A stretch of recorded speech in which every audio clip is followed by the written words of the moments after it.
This is an example of a skills and training matrix. Now, if you're familiar with skills matrices, you'll know that they give you a current view of team capability.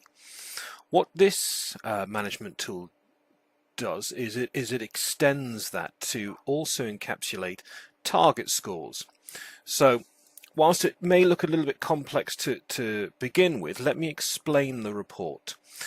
So we have our processes, skills or competencies listed along the top. We have our team members and their role listed along the left. And then we have a score, which is a color, which indicates their current capability.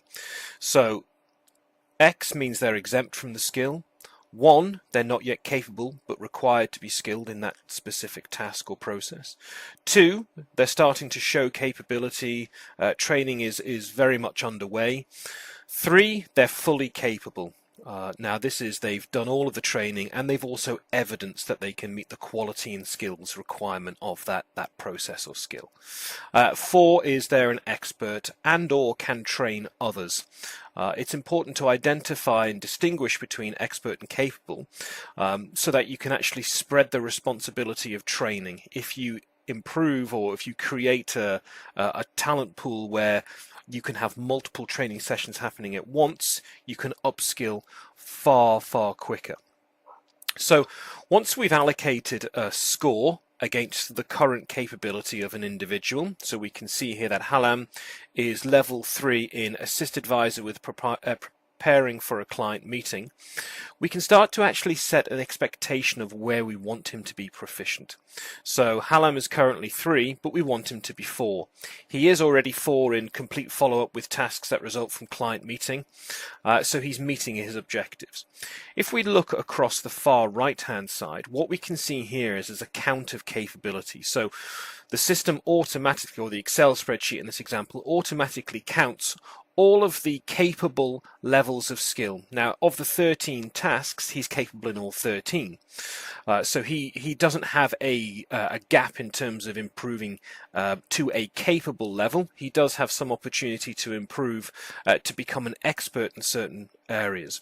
And his overall current capability score is 96.2%. Because we're expecting him to be 4 in everything, his target capability score is 100%.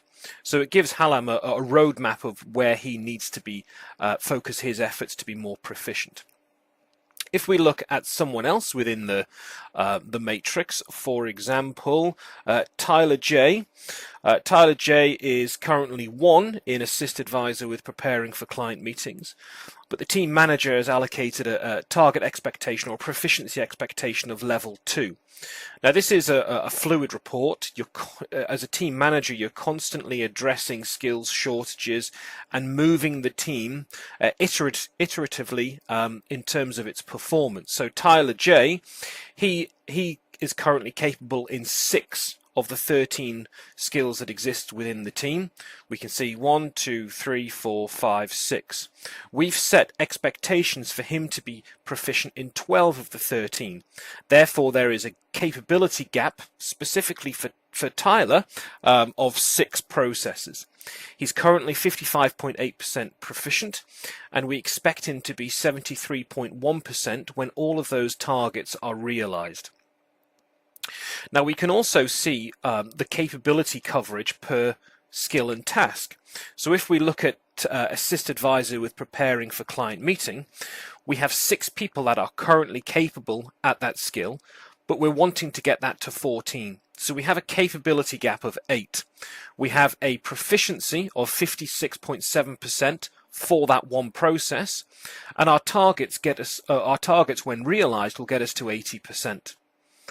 In the bottom right-hand corner, we can see current versus target absolute capability. So as a team, we're 59.18% proficient.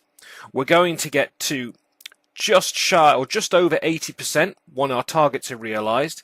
But then we also have a further 21%, which would be future target setting.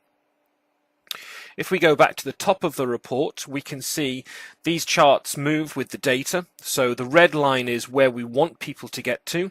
the black line is where they currently are, and the gap in between is the target. So that's what we've got to fill in order to realize our target. Now, as a team, we can see here that we're currently within the broadening capability phase. We've set targets that will get us to the broad expertise phase.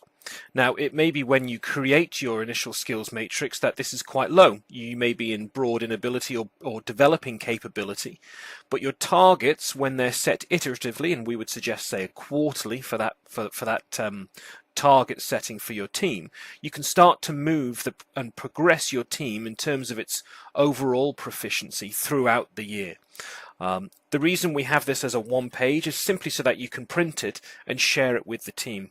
It's incredibly impactful for individuals within the team to be able to see at a very granular level what capabilities are required within the team, where they currently are, and what targets have been agreed between the team member and the team manager or supervisor in terms of their training and development. What we see at the top here is your team name. So when you populate your team name, it will change the title. Your name as the team manager. The number of team members and skills recorded is automatically produced, taken from the report. Current team capability score and target team capability score are also taken from the report.